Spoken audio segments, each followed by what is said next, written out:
বহুদিন আগের কথা, কত বছর আমরা জানি না। একজন প্রতাপশালী বাদশা ছিল, এখনকার বিশ্ব নেতাদের মতোই পরাশক্তি, ওই যে আসহাবুল কাহাফের মতো, বা ওই নমরুদের মতো, বা ওই যে ফেরাউন তার মতো একজন প্রতাপশালী বাদশা ছিল। তার অধীনে একজন বড় জাদুকর ছিল। কি ছিল? আচ্ছা, মজা আছে, ভালো করে বোঝেন। একটা বড় জাদুকর ছিল। এখনো কিন্তু বহু কান্ট্রি এই জাদুবিদ্যার চর্চা করে, আপনারা জানেন না। ভিতরে ভিতরে জাদুবিদ্যার চর্চা এখনো চলছে। আর এই জাদু সত্য, জাদু সত্য, চোখের বদনজরও সত্য। সায়েন্স বিশ্বাস করুক না করুক, এগুলো সত্য, কারণ কোরআন বলেছে সত্য, ব্যাস সত্য। এই জাদুকরের যখন বয়সটা বুড়ো হয়ে গেল, তখন সে যে আমার তো বয়স শেষ, আমার এই বিশাল জ্ঞানগুলো কি করব, আমাকে একজন বালক এনে দিন, যেই বালককে আমি এসব জাদুবিদ্যা শিখিয়ে দিব। যেরকম ছোট বাচ্চাদের মধ্যে একজন। তো এরকম একটা ফুটফুটে সুন্দর বাচ্চাকে খুঁজে বের করা হলো, যে বাচ্চাটা বিচক্ষণ। একে নিয়ে আসা হলো জাদুকরের কাছে। এবার জাদুকর তাকে জ্ঞান শিখায়, জাদু শিখায়। জাদু শিখাতে শিখাতে শিখাতে শিখাতে সে একটু পরিণত হচ্ছে, মানে কৈশোরে পদার্পণ করলো। এখন সে যখন জাদু শিখতে আসে, আসার পথে রাস্তায় দেখে একজন পাদ্রী আছে। পাদ্রী মানে কি? পাদ্রী মানে দরবেশ, মানে যে আল্লাহ বিশ্বাস করে, হয়তো আগেকার আসমানি কিতাবে সে বিশ্বাস করত। এমন একজন পাদ্রীর সন্ধান সে পায়। সেই পাদ্রীর কাছে গিয়ে বসে। সেই পাদ্রী তাকে আসমানি কিতাবের যে মর্ম, যে বাণী, এগুলো শোনায়। তার কাছে খুব ভালো লাগে, যে মাশাআল্লাহ, এটা ইমানের স্বাদ। যখন কোরআন শুনি আমাদের ভালো লাগে না, আসমানি কিতাব যখন শুনে তার কাছে ভালো লাগে। সে বলে যে আমি এটা শিখতে চাই। তখন এই পাদ্রী তাকে বলে, তুমি তো জাদু শিখতে যাও এই বাদশার দরবেশের বাদশার জাদুকরের কাছে, যদি ওরা জানতে পারে তাহলে তো সমস্যা। তাহলে উপায় কি? যখন তুমি ওখানে যাবে, যখন দেরি হয়ে যাবে, তখন বলবে বাসার থেকে বের হতে দেরি হয়েছে, বাসার থেকে বের হতে দেরি হয়েছে। আর আমার এখানে বসে যখন বাসায় যাবে, তখন বাসায় গিয়ে বলবে যে ওখান থেকে, ওই যে জাদুকরের কাছ থেকে আসতে দেরি হয়েছে। মানে কৌশল অবলম্বন করতে তিনি শিক্ষা দিলেন। এখানে আমাদেরও নসিহত আছে, সবসময় তো আর মানে একই রকম করে চললে হবে না, কৌশলের প্রয়োজন আছে না? উদউ ইলা সাবিলি রাব্বিকা বিল হিকমা, হিকমার দরকার আছে না? সত্য থেকে সরে গিয়ে নয়, কিন্তু কৌশল তো করার দরকার আছে। তারপর সামনে যান। এবার এই বাচ্চা খুব সুন্দর করে ব্যালেন্স করলো, একবার এখানে যায়, একবার ওখানে যায়। এই করতে করতে ওই যে জাদুকরের ইন্তেকাল হয়ে গেল, মারা গেল জাদুকর। এবার এই বাচ্চার কাছে মাশাআল্লাহ অনেক এলেম কালাম আছে। এদিকে সে পাদ্রীর জ্ঞানে দীক্ষিত হচ্ছে। দীক্ষিত হতে হতে তার মধ্যে আল্লাহ পাকের প্রতি একটা পরিপূর্ণ ঈমান চলে আসে। সে মুসলিম হয়ে গেল, আলহামদুলিল্লাহ। তো মুসলিম হওয়ার পরে একদিন সে যখন বাদশার কাছে যাচ্ছে, রাস্তায় একটা বিশাল জন্তু দেখা যাচ্ছে। বিশাল জন্তু, কিরকম জন্তু আমরা জানি না। ঠিক ওই যে দাব্বাতুল আরদ সামনে বের হবে, আমাদের 10টা নিদর্শন আছে বড় বড়, তার মধ্যে একটা হচ্ছে দাব্বাতুল আরদ, জমিন থেকে ফুঁড়ে একটা প্রাণী বের হবে। আর এখন মানুষ এগুলো বিশ্বাস করবে না, আমি জানি। 2 দিন পর নাসা যখন বলবে তখন বিশ্বাস করবে। কথা কি বুঝতে পারছেন? তবে প্রাণী এই পৃথিবীর নিচে আছে।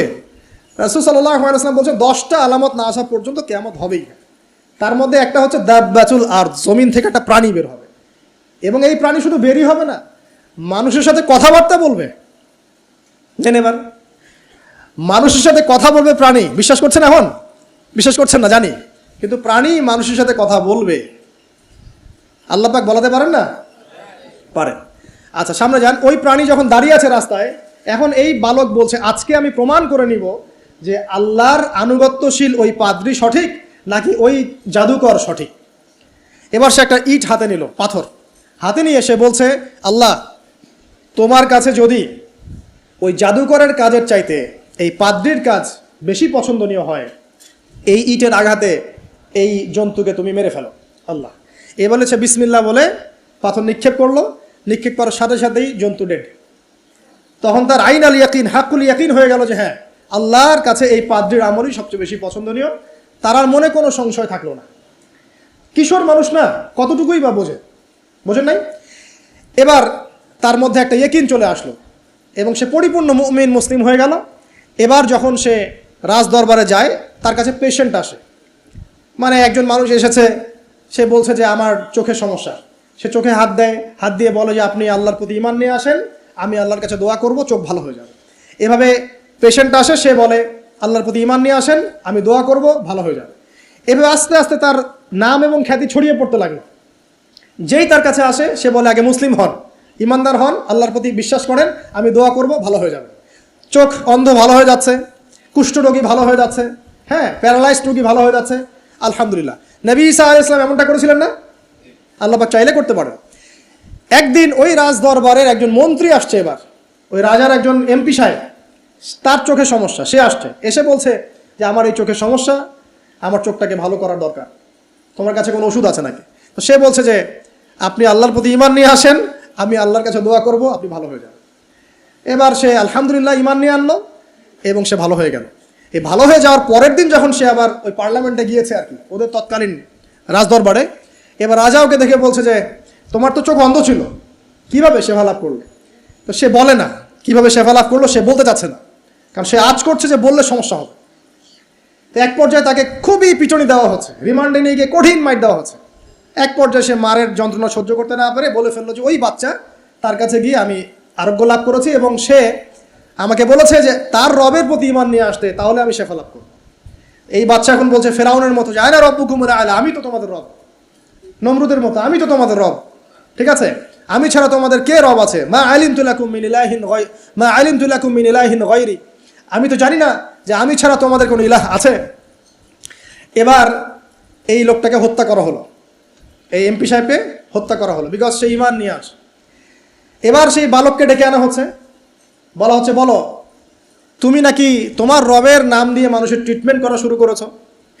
তখন সেই বালক বলছে হ্যাঁ, আমি এক আল্লাহর প্রতি বিশ্বাস করি এবং তার রাসূলের প্রতি বিশ্বাস করি, তার প্রেরিত আসমানি কিতাবে বিশ্বাস করি। এখন রাজা বলছে আমি ছাড়া তোমাদের কোন ইলাহ আছে আমি তো জানি না। এই সৈন্যবাহিনী শোনো, এই বালককে ধরো, ধরে নিয়ে গিয়ে উঁচু পাহাড়ে নিয়ে যাও, ওখান থেকে ফেলে দাও। কথা বুঝতে পারছেন? এবার তাকে নিয়ে যাওয়া হলো, ক্রস ফায়ার দেওয়া হবে, এবার উপরে নেওয়া হয়েছে, একদম পাহাড়ের উপরে। এবার ওই বালক উপরে উঠে একটা দোয়া করছে, এই দোয়াটা সবাই শিখে নেন। ওই বালক উপরে উঠে দোয়া করছে আল্লাহুম্মা কফিনিহিম বিমা শি'তা, আল্লাহুম্মা কফিনিহিম বিমা শি'তা, আল্লাহুম্মা কফিনিহিম বিমা শি'তা। পাহাড় থরথর করে কাঁপা শুরু করলো এবং ওই সৈন্যবাহিনী পাহাড় থেকে পড়ে গেল, বালকের কিচ্ছু হলো না। আমি কিন্তু বানোয়াট কোনো গল্প বলছি না, এটা কোরআন থেকে বলছি এবং এটা তাফসীর, আপনি যে কোনো তাফসীর পড়েন, মারিফুল কোরআন, তাফসীর ইবনে কাসির, জালালাইন পড়ে দেখেন, জাস্ট পড়ে দেখেন আমার সাথে ডিবেট করার আগে। এবার সে বালক হেঁটে হেঁটে চলে আসলো রাজদরবারে। আবার কি ব্যাপার, তুমি মরো নাই? না, আল্লাহ আমাকে বাঁচিয়েছেন, আমার রব আমাকে বাঁচিয়েছে। আবার পাঠানো হচ্ছে আরেক দল সেনাবাহিনীকে নিয়ে, যাও এবার ওকে সমুদ্রে নিয়ে যাও, সমুদ্রের মাছ সমুদ্রে ডুবিয়ে দিবে। আবার সে ওখানে গিয়ে বলল আল্লাহুম্মা কফিনিহিম বিমা শি'তা, হে আল্লাহ, অর্থ হচ্ছে হে আল্লাহ, আমার বিপক্ষে যারা আছে আপনি যা দিয়ে ইচ্ছা ওদের বিরুদ্ধে আমাকে সাহায্য করেন। অর্থটা হচ্ছে এমন, আল্লাহুম্মা কফিনিহিম বিমা শি'তা, আল্লাহ আপনি আমার জন্য যথেষ্ট হয়ে যান, ওদের বিরুদ্ধে আমার জন্য যথেষ্ট হয়ে যান, যা ইচ্ছা তাই দিয়ে আপনি হেদায়েত করুন, মানে আমাকে হেফাজত করুন, ঠিক আছে? আল্লাহুম্মা কফিনিহিম বিমা শি'তা, ছোট্ট দোয়া। এবার ওই সমুদ্র উত্তাল হওয়া শুরু করলো এবং ওরা জাহাজ থেকে পড়ে গেল। এই বাচ্চা সেফলি আবার চলে আসলো রাজদরবারে, বিশ্বাস করছেন না? চলে আসলো। এবার আসার পরে বলছে শোনেন, আমাকে এভাবে মারতে পারবেন না, আমাকে এইভাবে মারা যাবে না, আমি আপনাদেরকে বলে দিচ্ছি কিভাবে আপনি আমাকে মারতে পারবেন। তো বাচ্চা বলছে কিভাবে মারতে পারবো বলো? তখন সেই বাচ্চাটা বলছে যে আপনি সমস্ত এলাকার মানুষকে এক জায়গায় জড়ো করবেন, মানে পুরো নেশনের যত মানুষ সবাইকে একটা মাঠে নিয়ে আসবেন, মাঠের মাঝখানে একটা গাছ রোপণ করবেন বা একটা কিছু স্তম্ভ নির্মাণ করবেন, সেখানে আমাকে বেঁধে ফেলবেন। বেঁধে ফেলার পরে আমার এই ধনুক থেকে একটা তীর বের করবেন, তীর বের করে আপনি নিজ হাতে এই তীরটাকে নিশানা দিবেন, দিয়ে বলবেন বিসমিল্লাহ আল্লাহর নামে, বিসমিল্লাহ আল্লাহর নামে, বিসমিল্লাহি রব্বি হাযাল গোলাম বলে ছুড়বেন।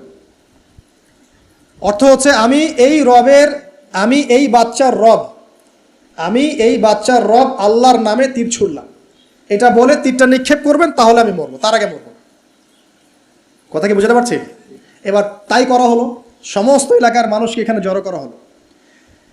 কথাটা ভালো করে বোঝেন, সমস্ত এলাকার মানুষ মানে কি? ওই এলাকার সব মানুষ, মানে মুমিন কাফের যে আছে সবগুলাকে একত্রিত করা হলো। করার পরে বাচ্চাটাকে এভাবে একটা জায়গায় বেঁধে দেওয়া হয়েছে, খেজুর গাছে, তাফসীরে এসেছে খেজুর গাছে। এবার সে এখান থেকে তীর বের করে বাদশা বলছে বিসমিল্লাহি রব্বি হাযাল গোলাম, নিক্ষেপ করলো। তীরটা ঠিক, আল্লাহ পাকের দৃষ্টি দেখেন এত সূক্ষ্ম, ওইটাই বর্ণনা করেছেন, তীরটা ঠিক বাচ্চার এই জায়গায় লেগেছে, এই যে মাথার এখান থেকে লেগে এদিকে বের হয়ে গেছে। হ্যাঁ, কে বুঝি নাই? ছেলেটা, বাচ্চা ওই বাচ্চা ছেলেটার এই যে কপালের এই পার থেকে এই পার পর্যন্ত তীর চলে গেল এবং বাচ্চাটা শহীদ হয়ে গেল, আলহামদুলিল্লাহ।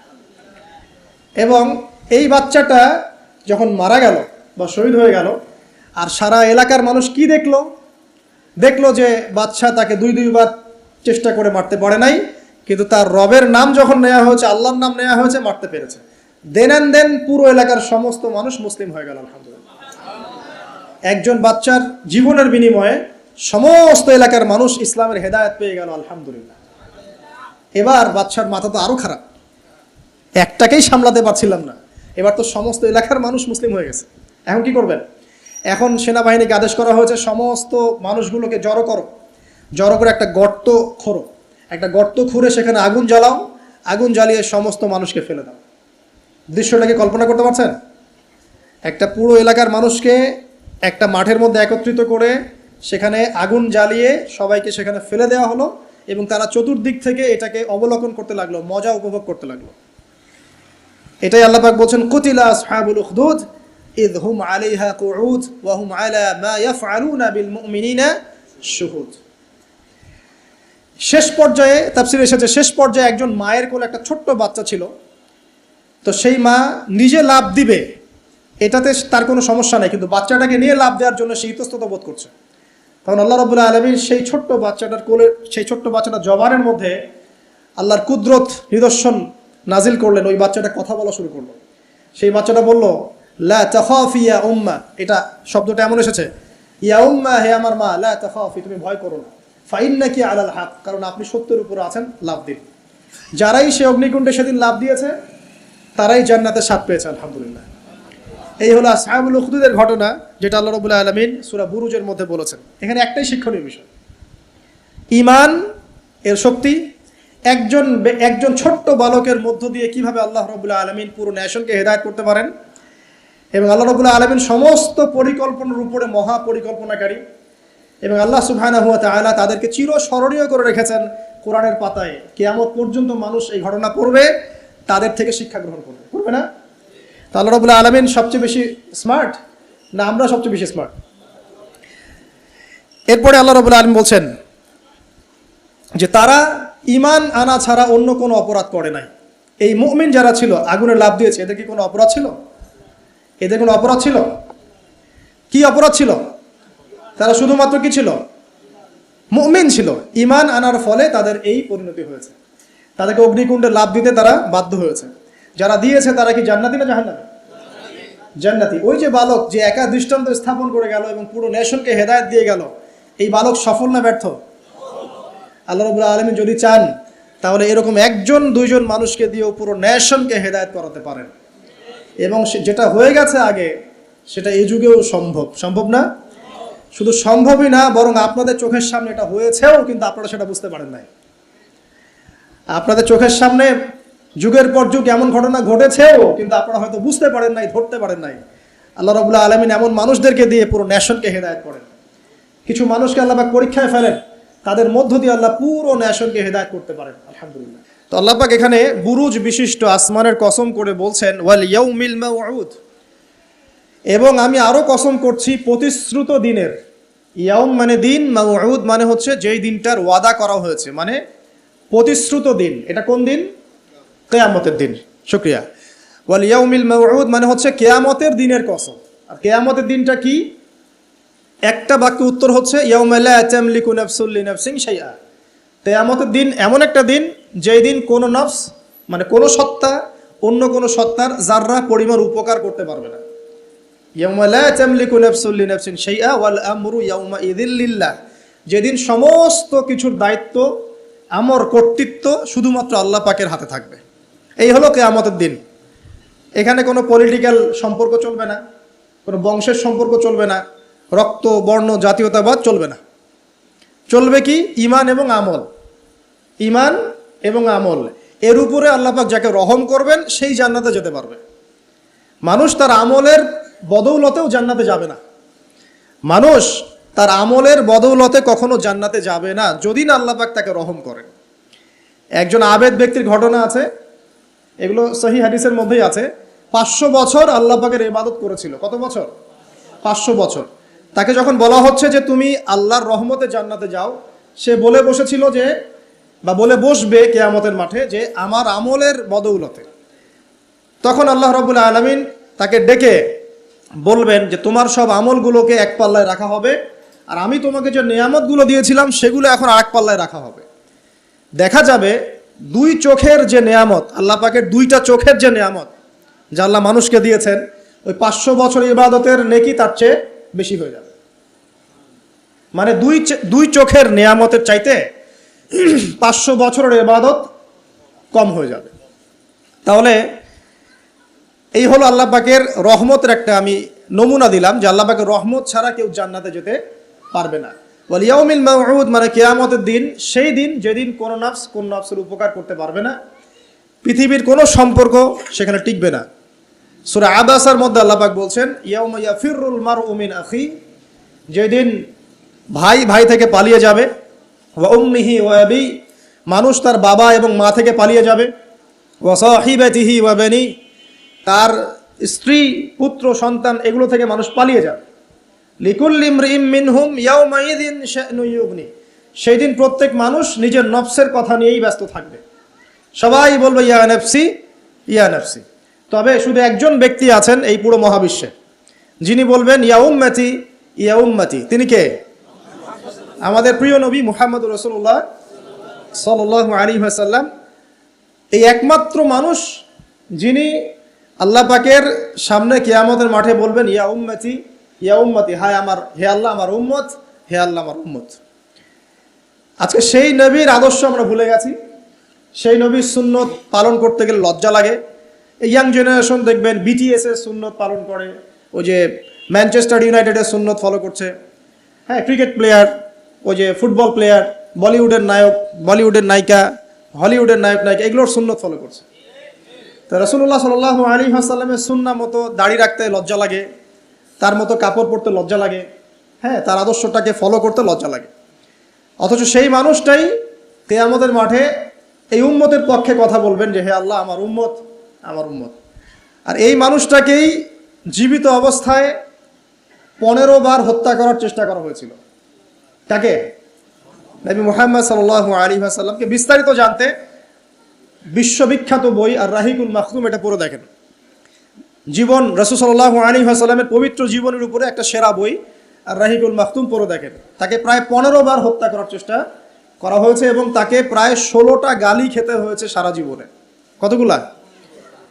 যার চরিত্রের মধ্যে যাররা পরিমাণ কোনো পঙ্কিলতা নাই, তাকে মানুষ 16টা গালি দিয়েছে। মানুষ বলেছে এই ব্যক্তি জাদুকর, সাহের, নাউজুবিল্লাহ। এই ব্যক্তি কাযযাব, নাউজুবিল্লাহ, মিথ্যাবাদী। মিথ্যাবাদী না, কাযযাব মানে মহামিথ্যাবাদী। কাযযাব মানে কি? মহামিথ্যাবাদী। তারপরে বলা হচ্ছে এই ব্যক্তি সাহের, জাদুকর। এই ব্যক্তি হচ্ছে মজনুন, পাগল। এগুলো মানুষ বলেছে, আইয়ামে জাহিলিয়াতের মানুষ। তো এই যে আবু জাহেল, আবু লাহাবরা যে কথাগুলো বলেছিল, আজকের এই সো কল্ড বাক স্বাধীনতার যুগে কিছু মানুষ এই কথা বলে না?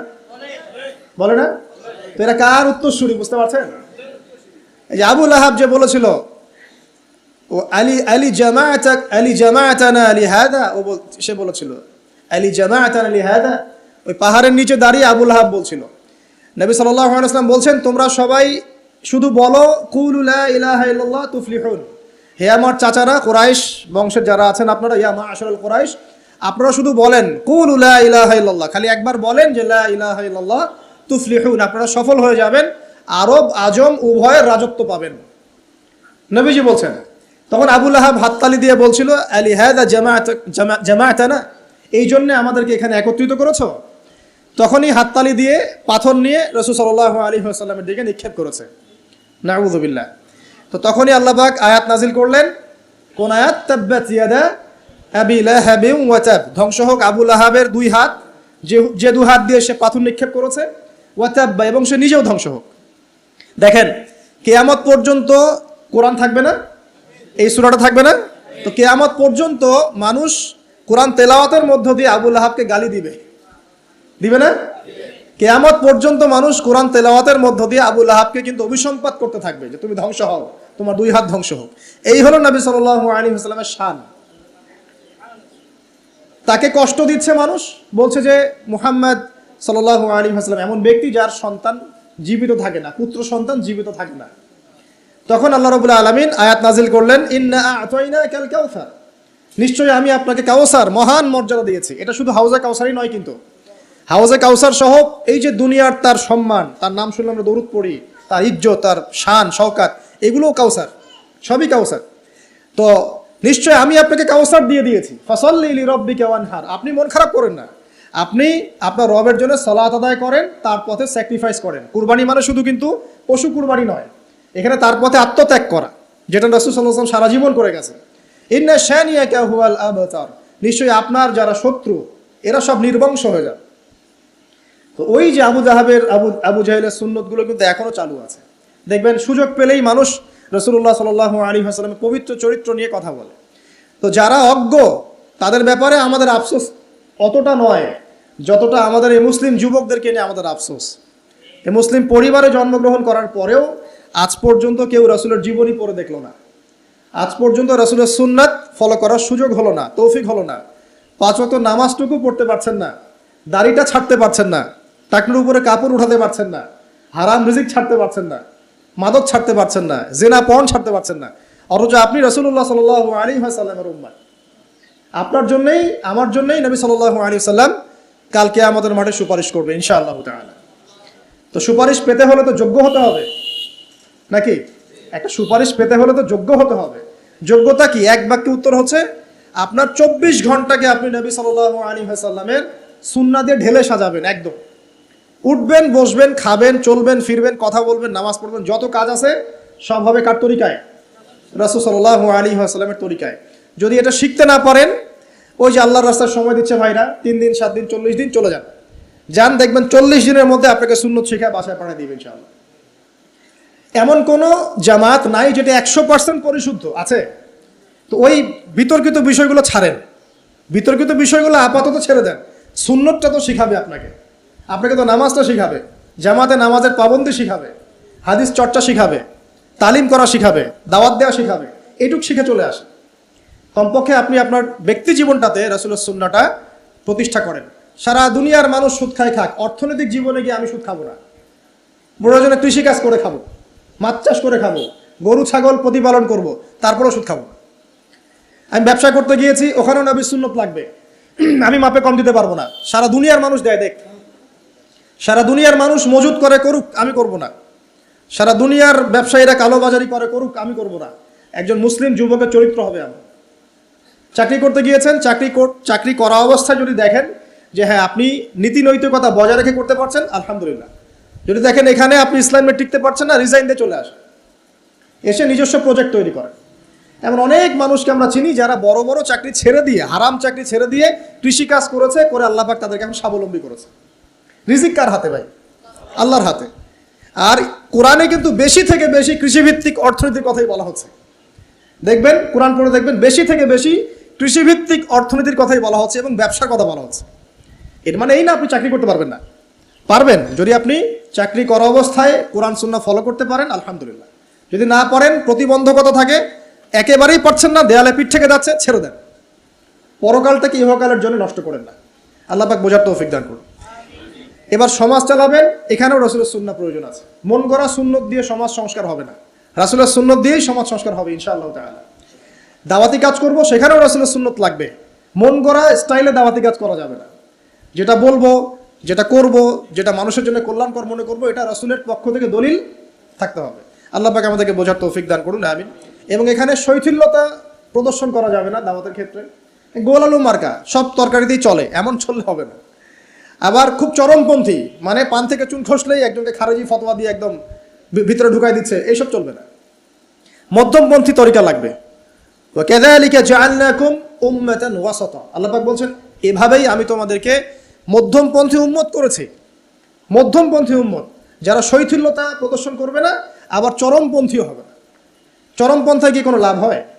চরমপন্থায় কি ইসলামের উল্টা ক্ষতি হচ্ছে? আবার শৈথিল্যতাবাদী ওই আকীদায় চলে গেলে সমস্যা।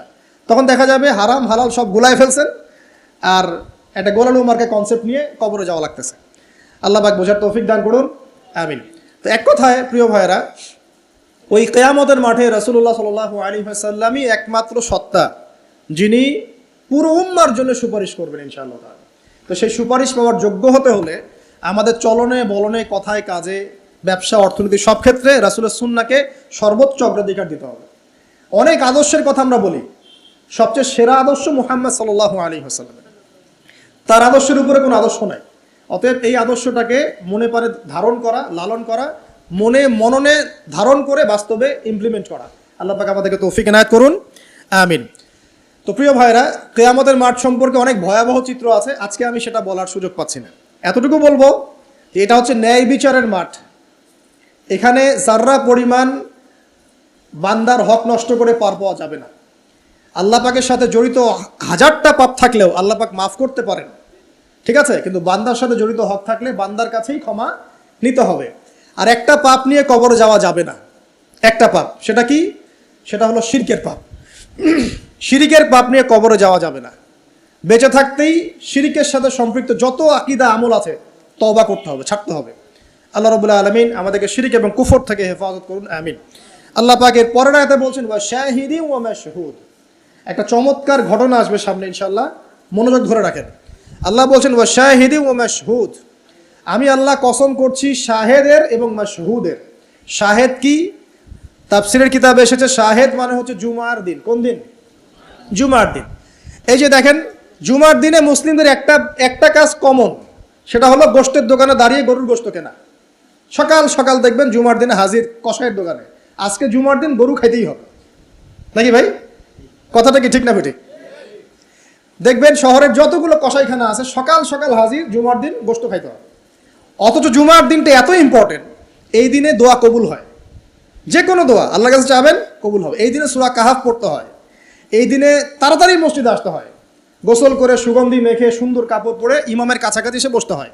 তাহলে প্রত্যেক কদমে 1 বছরের রোজা, 1 বছরের তাহাজ্জুদের নেকি হয়। তো জুমার দিন খুবই ইম্পর্টেন্ট। দেখবেন জুমার দিনে কি করে? গরুর গোশত খাবে, খাওয়াই লাগবে। মুরগি খাওয়া তো যাবেই না, সবজি খাওয়া যাবেই না, ঠিক আছে। তারপরে স্ত্রী সন্তান বউ বাচ্চাকে নিয়ে সকাল সকাল বের হয়ে চলে গেলাম, সারা বিকেল ঘুরতেছি, রাত্রে ঘুরতেছি, সন্ধ্যায় ঘুরতেছি।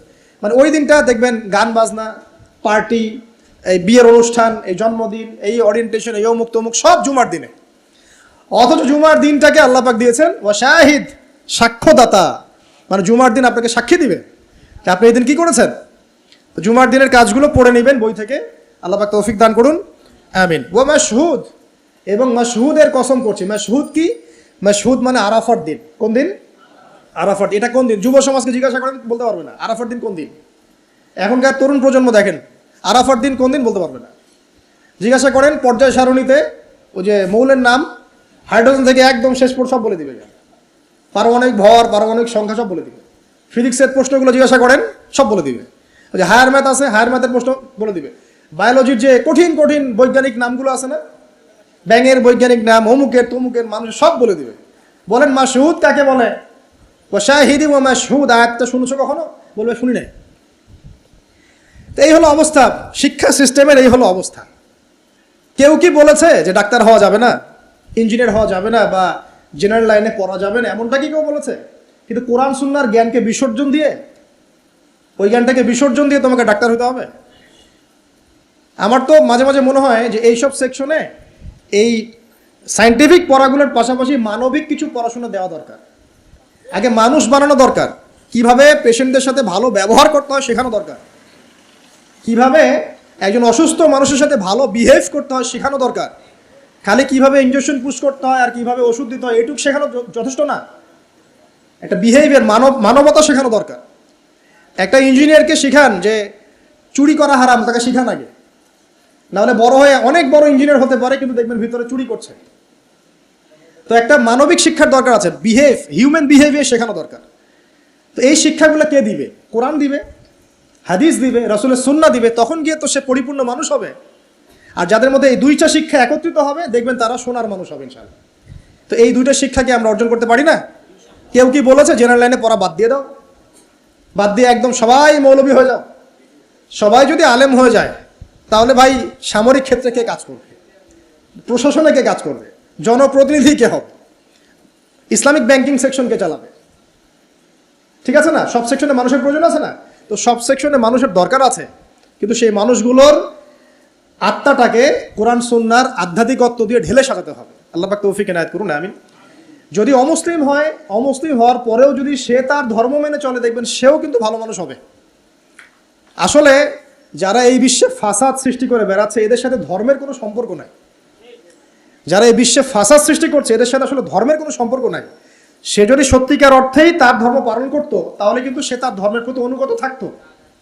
কোনো ধর্ম কি বলেছে বিনা বিচারে বা নিষ্পাপ মানুষকে হত্যা করো? কোনো ধর্ম, একটা রিলিজন আমাকে দেখান যে বলেছে মিথ্যা কথা বলো, হারাম খাও, সুদ খাও, বেপর্দায় চলো, নগ্ন হয়ে চলো? একটা ধর্ম বলেছে?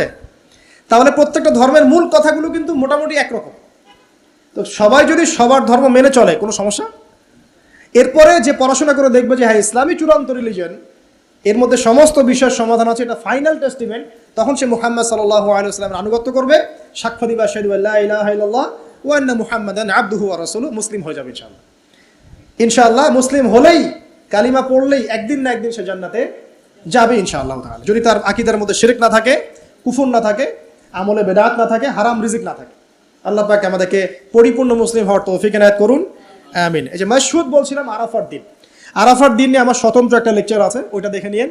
আরাফার দিনের ফজিলত, এর যে তাৎপর্য, এবং এই দিনে নবী সাল্লাল্লাহু আলাইহি ওয়াসাল্লামের একটা বিদায় হজের ভাষণ আছে, এটা নিয়ে আমি স্বতন্ত্র একটা খুতবা দিয়েছি, শুনে নেবেন ইনশাআল্লাহ। আর বাসায় গিয়ে অবশ্যই আর রাহিকুল মাখতুম বইটা পড়বেন, এখানে সমস্ত বিষয়গুলো লেখা আছে। এই তিনটা কসম, পুরো মহাবিশ্বের কসম, তারপরে হচ্ছে কিসের, কিয়ামত দিবসের কসম, আর এই যে জুমা এবং আরাফার দিবসের কসম। কসমগুলো কি বড় বড় না, ছোট ছোট? বিশাল বিশাল কসম, মানে বিশাল বিশাল কসম নিয়ে আল্লাহ রাব্বুল আলামিন এখন একটা বড় ঘটনা বলতে যাচ্ছেন। সিকোয়েন্সটা দেখেন, বড় বড় কিছু কসম আল্লাহ করলেন, মহাবিশ্বের কসম, বিশাল বিশাল নক্ষত্রের কসম, ঠিক আছে? জুমার দিন বড় দিন, আরাফার দিন বিশাল দিন, এবং কিয়ামতের দিন একটা ভয়াবহ বিশাল দিন। এই সমস্ত বিশাল বিশাল বিষয়গুলোর কসম করে আল্লাহ পাক বলছেন কুতিলা আসহাবুল উখদুদ। কি কথা? কুতিলা আসহাবুল উখদুদ। আসহাবুল উখদুদ ধ্বংস হয়েছে। কে আসহাবুল উখদুদ? সামনে যাই, মজার একটা ঘটনা আসবে। আন-নারি যাতিল ওয়াকুদ, যখন আগুন দাউ দাউ করে জ্বলছিল, আসহাবুল উখদুদ ধ্বংস হয়ে গেছে যখন আগুন দাউ দাউ করে জ্বলছিল। ইযহুম আলাইহা কুউদ, এবং আসহাবুল উখদুদের লোকরা এই আগুনের কুণ্ডলীর চারপাশে বসেছিল। মনে করেন এখানে বিশাল একটা আগুন জ্বালিয়ে রাখা হয়েছে, এখানে দাউ দাউ করে আগুন জ্বলছে, আর কিছু মানুষ তার চারপাশে বড় বড় কুরসিতে, চেয়ারে হেলান দিয়ে বসে মজা উপভোগ করছে। এই হলো আসহাবুল উখদুদ। এদেরকে আল্লাহ পাক বলছেন এরা ধ্বংস হোক। কুতিলা আসহাবুল উখদুদ ওয়াহুম আলা মা ইয়াফআলুনা বিল মুমিনিনা শুহুদ। তারা বসে বসে কি করছিল? তারা বসে বসে দেখছিল যে মুমিন মুসলিমদের সাথে কি নির্যাতন করা হচ্ছে।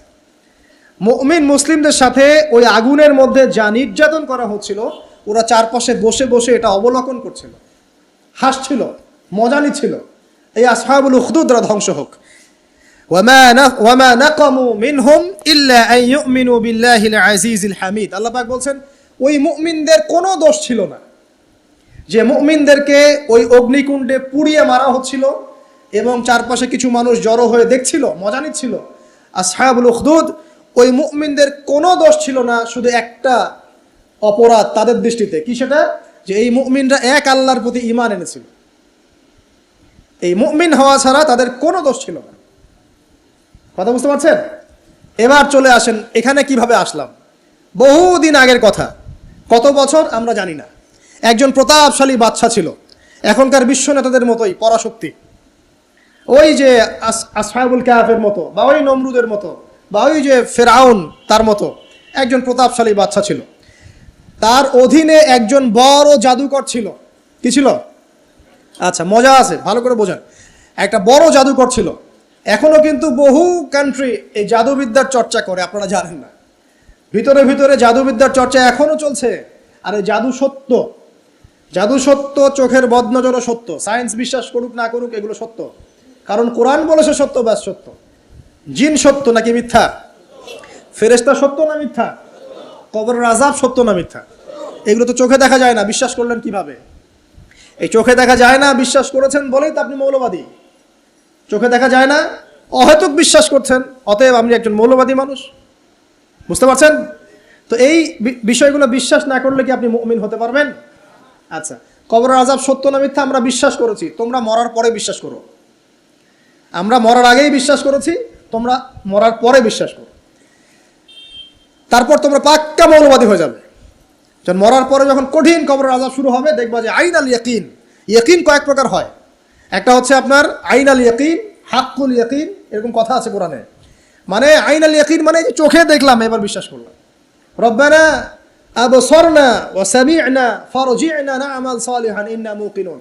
আছে না সূরা আলিফ লাম মিম সিজদায় হাফেজে কোরআন যারা আছেন, আল্লাহর সামনে জাহান্নামীরা বলবে রব্বানা, হে আমাদের রব, আবসারনা, এই যে দেখলাম তোমার আযাব দেখেছি আমরা এখন, পরকালের কথা, ওয়া সামি'না, এই যে শুনতে পাচ্ছি এখন আযাব, ফারজি'না, আমাদেরকে ফিরিয়ে দিন। কোথায় ফিরিয়ে দিবে?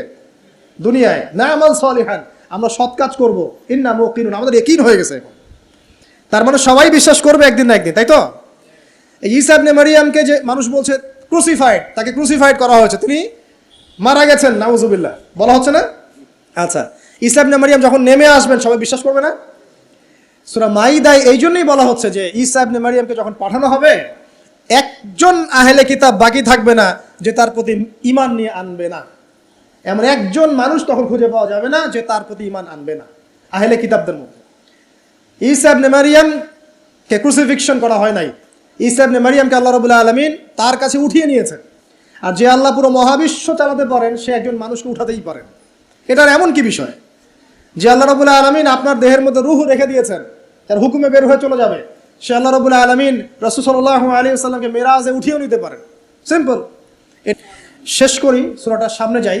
আল্লাহ রাব্বুল আলামিন এরপর যেটা বলেছেন যে ইন্নাল্লাযীনা, ওদের পরিণতি কি হবে যারা এই কাজটা করলো, ইন্নাল্লাযীনা ফাতানুল মুমিনিনা ওয়াল মুমিনাত সুম্মা লাম ইয়াতুবু ফালাহুম আযাবু জাহান্নাম। যারা মুমিনদের সাথে এমন নির্যাতন করলো, কি করলো? আগুনে পুড়িয়ে জীবন্ত মেরে ফেললো। যারা মুমিনদের সাথে এমন দৃষ্টান্ত স্থাপন করলো, নির্যাতন করলো, ফিতনায় ফেললো এবং তওবা করে ফিরেও আসলো না, আল্লাহ পাক বলছেন নিশ্চয়ই তাদের জন্য যন্ত্রণাদায়ক শাস্তি আছে জাহান্নামে, ওয়ালাহুম আযাবুল হারিক, এবং তাদের জন্য মর্মান্তিক শাস্তি অপেক্ষা করছে। কাদের জন্য? যারা মুমিনদেরকে ফিতনায় ফেলেছে, কষ্ট দিয়েছে, নির্যাতন করেছে, নিপীড়ন করেছে। তারপর আল্লাহ পাক বলছেন ইন্নাল্লাযীনা আমানু ওয়া আমিলুস সালিহাত লাহুম জান্নাতুন তাজরি মিন তাহতিহাল আনহার। আর যারা এই পরীক্ষায় উত্তীর্ণ হয়ে গেল, যাদেরকে আসহাবুল উখদুদরা ফেলে দিল গর্তে, যারা আগুনে লাফ দিল, অগ্নি পরীক্ষা দিল, আল্লাহ পাক বলছেন এরা সফল হয়েছে, এরা জান্নাতে যাবে যার তলদেশ দিয়ে নহর সমূহ প্রবাহিত হচ্ছে। আলহামদুলিল্লাহ, ওয়াযালিকাল ফাউজুল কাবীর। আর এটা হচ্ছে সবচেয়ে বড় সাফল্য, এটাই হচ্ছে সাফল্যের চূড়ান্ত সংজ্ঞা। দুনিয়াতে আপনি কতটুকু খাচ্ছেন, পড়ছেন, কতটুকু ব্যবসা বাণিজ্য করছেন, কতটুকু স্ট্যাটাসের মালিক, এটা বড় কথা নয়। আপনি দিন শেষে জান্নাতে যেতে পারবো কিনা, এটাই বড় কথা। যদি জান্নাতে যেতে পারি ইনশাআল্লাহ তাআলা আমরা সফল। যদি জান্নাতে যেতে ব্যর্থ হই, আল্লাহ না করুক, তাহলে আমাদের চেয়ে ব্যর্থ এই মহাবিশ্বের কোনো সৃষ্টি নাই। আল্লাহ পাক বোঝার তৌফিক এনায়েত করুন, আমিন। আল্লাহ পাক এরপরে বলছেন ইন্না বাতশা রাব্বিকা লাশাদীদ। জেনে রাখো, যারা আল্লাহর বিরোধিতা করবে, তার নবী, তার আসমানি কিতাব এবং দ্বীনের বিরোধিতা করবে, তাদের জন্য আল্লাহর শাস্তি আছে। এই শাস্তিটা প্রচণ্ড কঠিন। ইন্না বাতশা রাব্বিকা লাশাদীদ, আল্লাহ পাকের শাস্তি প্রচণ্ড কঠিন। আমরা একটা কনসেপ্ট লালন করি মাথায়, আল্লাহ পাক গফুর রহিম, রহমানুর রহিম, ঠিক আছে, তাই না? একই সাথে আল্লাহ পাক কিন্তু শাদীদুল ইকাবও বটে। আল্লাহ পাক একই সাথে কিন্তু কঠোর শাস্তিদাতাও বটে। আল্লাহ এটা বলছেন ইন্না বাতশা রাব্বিকা লাশাদীদ। আল্লাহ পাক ছাড় দিচ্ছেন আমাদেরকে, ছেড়ে দিবেন না কিন্তু। তোমরা যারা এখন নামাজ পড়ছো না, সওম রাখছো না, হারাম কাজে লিপ্ত আছো, হারাম খাচ্ছ, এবং জেনায়, পর্নে, মাদকে লিপ্ত আছো, অহেতুক সময় নষ্ট করছো, দিনের কোনো ফিকির নাই, আল্লাহ পাক কিন্তু সব কিছু দেখছেন, আল্লাহ পাক কিন্তু সব কিছু শুনছেন, আল্লাহ রাব্বুল আলামিন সুযোগ দিচ্ছেন, সময় দিচ্ছেন, তাই বলে কিন্তু আল্লাহ পাক ছেড়ে দিবেন না কখনো। আল্লাহ রাব্বুল আলামিন কিন্তু পুঙ্খানুপুঙ্খ হিসাব নেবেন। এটাই বলছেন ইন্না বাতশা রাব্বিকা লাশাদীদ। আল্লাহ পাকের শাস্তি কিন্তু বড়ই কঠিন। আল্লাহ পাক আমাদের সবাইকে তার শাস্তি থেকে হেফাজত করুন, আমিন। একটা এক্সাম্পল দিচ্ছি খালি, জাস্ট। আবু তালেব নাম শুনেছেন? কে ছিল? রাসূল সাল্লাল্লাহু আলাইহি ওয়াসাল্লামের চাচা। দীর্ঘদিন, বছরের পর বছর তিনি নবী সাল্লাল্লাহু আলাইহি ওয়াসাল্লামকে সাপোর্ট করেছেন। যদিও তিনি মুসলিম হননি, কিন্তু সাপোর্ট করেছেন, ফাইন্যান্সিয়াল সাপোর্ট, সোশ্যাল সাপোর্ট, তাকে সাপোর্ট দিয়েছেন, কিন্তু শেষমেশ তিনি লা ইলাহা ইল্লাল্লাহ পড়তে পারেন নাই, মুমিন মুসলিম হননি। কিন্তু নবীকে এমনভাবে সাপোর্ট দিয়েছেন যেটা আরবের কেউ দেয়নি তাকে। তাহলে এই ব্যক্তি কি পাবে পরকালে? সাহাবীরা জিজ্ঞাসা করছেন, আপনার চাচার কি হবে পরকালে? রাসূলুল্লাহ সাল্লাল্লাহু আলাইহি ওয়াসাল্লাম বলছেন, আমার চাচা আমাকে অনেক অনেক খেদমত করেছে, উপকার করেছে দিনের জন্য, কিন্তু ঈমান নিয়ে আসে নাই। যদি সে ঈমান নিয়ে আসতো আমি তার প্রতি সুপারিশ করতাম। তিনি চাচাকে বলেছিল না, খালি একবার বলেন লা ইলাহা ইল্লাল্লাহ, আমি আপনার জন্য আল্লাহর কাছে সুপারিশ করবো ইনশাআল্লাহ। তিনি ঈমান নিয়ে আনেননি। এই কারণে জাহান্নামের সবচেয়ে নিম্নতর শাস্তি তাকে দেওয়া হবে। সেটা কি? তাকে আগুনের এক জোড়া জুতা পরিয়ে দেওয়া হবে। আগুনের এক জোড়া জুতা। এই আগুনের এক জোড়া জুতাতেই নাউজুবিল্লাহ তার মাথার যে মগজ, এই মগজটা টকবক করে ফুটতে থাকবে। ইন্না বাতশা রাব্বিকা লাশাদীদ, কিভাবে বুঝাবো? এটা হলো আবু তালেবের ব্যাপার। তাহলে যারা এখন প্রকাশ্যে ইসলামের এগেইনস্টে কথা বলছে, কাজ করছে, সুন্নতের খেলাফ কাজ করছে, আমরা নামাজ পড়ছি না, সুদ খাচ্ছি, ঘুষ খাচ্ছি, দুর্নীতি করছি, আমাদের কি হবে? জাস্ট নিজের ফিকির করেন, ডান বাম সব ভুলে যান, নিজের কবরের ফিকির করেন, জাস্ট নিজের কবরের ফিকির করেন। আপনি আমি কবরে গেলে কি করবো এই ফিকির করেন, দেখবেন নিজে ভালো হলে সব ভালো হয়ে যাবে ইনশাআল্লাহ। নিজে ভালো হবো না, কিছুই ভালো হবে না। আল্লাহ পাক আমাদের সবাইকে আল্লাহর আযাব থেকে বাঁচান, আমিন। আল্লাহ পাক আযাবের কথা বলছেন, সাথে এটাও বলছেন ইন্নাহু হুয়া ইউবদিউ ওয়া ইউঈদ ওয়া হুয়াল গফুরুল ওয়াদুদ। আল্লাহ পাক কঠিন শাস্তিদাতা বটে, তবে আল্লাহ রাব্বুল আলামিন সবকিছু সৃষ্টি করেছেন, আবার তার দিকেই সবকিছু ফিরে আসবে, এবং তিনি হচ্ছেন পরম প্রেমময় একজন সত্তা। কেউ যদি আল্লাহকে ভয় করে ইনস্ট্যান্ট তওবা করে ফিরে আসে, তার জীবনে যত গুনাহ থাক আল্লাহ পাক মাফ করে দিবেন ইনশাআল্লাহ। আপনি যদি সারা জীবন শিরিক করে থাকেন, যেটা মহাপাপ, জুলমান আযীম, এখনই যদি তওবা করে ফিরে আসেন, আপনার সমস্ত পাপ তো আল্লাহ পাক মাফ করে দিবেনই, আপনার গুনাহগুলোকে নেকি দিয়ে পরিবর্তন করে দিবেন ইনশাআল্লাহ। তো আল্লাহ পাক প্রেমময়, ওয়াদুদ একজন সত্তা। তো আমরা আল্লাহ পাকের দয়া যদি চাই, আল্লাহ পাকের প্রেম ভালোবাসা চাই, তাহলে আল্লাহর মারিফত লাগবে না, আল্লাহকে চিনতে হবে না, আল্লাহর আনুগত্য লাগবে না, তার রাসূলের আনুগত্য লাগবে না, কোরআন সুন্নাহ ফলো করতে হবে না। এগুলো করার পর ইনশাআল্লাহ আমরা আল্লাহ পাকের রহমত পাবো ইনশাআল্লাহ, আমরা আশাবাদী। আল্লাহ পাক আমাদেরকে তার রহমত দিয়ে ঘিরে রাখুন, আমিন।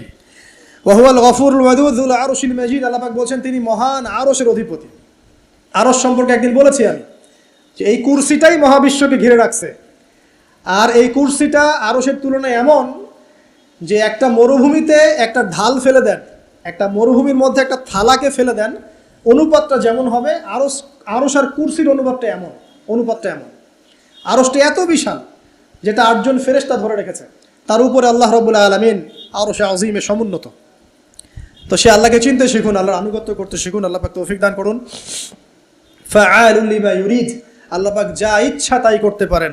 হাল আতাকা হাদিসুল জুনুদ, হে নবী মুহাম্মদ সাল্লাল্লাহু আলাইহি ওয়াসাল্লাম, তোমার কাছে কি এই সেনাবাহিনীর খবর পৌঁছেছে? এটাকে ফেরাউন ওয়া সামুদ, ফেরাউন এবং সামুদের বিশাল পরাক্রমশালী এই ফোর্সের কথা তোমার কাছে কি পৌঁছেছে? এই আসহাবুল উখদুদের সেনাবাহিনীর কথাই বলেন, আর ওই যে ফেরাউন বা নমরুদ বা সামুদ, আদ জাতির কথাই বলেন, এরা সবাই কিন্তু আল্লাহর গজবে ধ্বংস হয়ে গিয়েছে। আল্লাহ রাব্বুল আলামিনের কাছে সবাই তুচ্ছ। আমরা আল্লাহ রাব্বুল আলামিনের ক্ষমতার কাছে তুচ্ছ। তাই এই নশ্বর দুনিয়ায় আল্লাহর অবাধ্যতা করে উদ্ধত অহংকারী হওয়ার কোনো মানে হয় না। আল্লাহ পাক আমাদের সবাইকে বিনয়ী বানিয়ে দিন, আল্লাহর প্রতি আনুগত্যশীল বানিয়ে দিন। বালিল্লাযীনা কাফারু ফি তাকযীব, বরং যারা কুফরি করছে এরা তো মিথ্যা প্রতিপন্ন করছে। ওয়াল্লাহু মিন ওয়ারাইহিম মুহিত, আল্লাহ রাব্বুল আলামিন কুফফারদেরকে চতুর্দিক থেকে ঘিরে রেখেছেন। বাল হুয়া কুরআনুম মাজিদ, আর এই যে কথাগুলো বলা হলো এগুলো কোনো অলীক গল্প নয়, বরং এটা হচ্ছে কুরআনুম মাজিদ ফি লাওহিন মাহফুজ, যেটা লাওহে মাহফুজ থেকে নাজিল হয়েছে। আল্লাহ রাব্বুল আলামিন আমাদের সবাইকে এই সূরাটা থেকে শিক্ষা নেওয়ার তৌফিক দান করুন। খুব সংক্ষেপে যদি সামারি করি, তাহলে এই সূরার মধ্যে আল্লাহ রাব্বুল আলামিন বিশাল বিশাল বিষয়ের কসম করেছেন, এবং বিশাল বিষয়ের কসম করে আল্লাহ পাক বড় একটা ঘটনা বলছেন, যে ঘটনার মধ্য দিয়ে একজন যুবককে দিয়ে আল্লাহ রাব্বুল আলামিন পুরো কওমকে হেদায়েত করছেন। একজনের জীবনের বিনিময়ে আল্লাহ পাক পুরো জাতিকে হেদায়েত করলেন। তো সেটা যদি আল্লাহ ওই যুগে করতে পারেন, এখনও করতে পারেন। এখানে আল্লাহর কাছে তারা সাফল্য মণ্ডিত হয়েছে যারা ঈমান এনেছিল, আর যারা ওদেরকে আযাব দিয়েছে, আগুনে পুড়িয়ে মেরেছে, এদেরকে আল্লাহ পাক জাহান্নামী ঘোষণা করেছেন। আল্লাহ পাক বলেছেন আমি শুধু গফুর রহিমই নই, আমি বরং শাদীদুল ইকাব, কঠিন শাস্তিদাতাও বটে। ইতিহাস ঘেটে দেখো, ফিরআউন, নমরুদ, যত বড় বড় জুনদের অধিকারী যারা ছিল, এদেরকে কিন্তু এই পৃথিবীতে সাস্টেইন করতে দেওয়া হয় নাই। যারা আল্লাহর আনুগত্য দাসত্ব করেছে, এদেরকেই আল্লাহ রাব্বুল আলামিন সম্মানিত, পুরস্কৃত করেছেন। যারা করে নাই, তাকযীবের মধ্যে ছিল, এদেরকে আল্লাহ পাক ধ্বংস করেছেন। আল্লাহ রাব্বুল আলামিন বলছেন শেষে গিয়ে, এগুলো কোনো অনেক গল্প কাহিনী নয়, বাল হুয়া কুরআনুন মাজিদ, এটা হচ্ছে সম্মানিত, মহিমান্বিত কোরআন, ফি লাউহিন মাহফুজ, যেটা লাউহে মাহফুজ থেকে আল্লাহ রাব্বুল আলামিন পৃথিবীতে আমাদের জন্য নাজিল করেছেন। আল্লাহ সুবহানাহু ওয়া তাআলা আমাদের সবাইকে এই সূরাতুল বুরুজের মধ্যে যে ঘটনা, আসহাবুল উখদুদের ঘটনা, এখান থেকে শিক্ষা নেওয়ার তৌফিক এনায়েত করুন। আমিন। আল্লাহ পাক আমাদের সবাইকে প্রকৃত মুমিন মুসলিম হওয়ার তৌফিক দান করুন। আল্লাহ পাক আমাদের সবাইকে মধ্যমপন্থী হওয়ার তৌফিক দান করুন। রাসূলুল্লাহ সাল্লাল্লাহু আলাইহি ওয়াসাল্লামের সুন্নত মেনে চলার তৌফিক দান করুন। একই সাথে আমরা দোয়া করি, আল্লাহ পাক তার শাস্তি থেকে আমাদেরকে হেফাজত করুন এবং তার রহমতে আমাদেরকে অলঙ্কৃত করুন। আল্লাহ রাব্বুল আলামিন যেন আমাদের সবাইকে মাফ করে দেন এবং কোরআনওয়ালা বানিয়ে দেন, সুন্নতওয়ালা বানিয়ে দেন, দ্বীনের জন্য কিছু করার তৌফিক আল্লাহ পাক দান করেন। আমিন।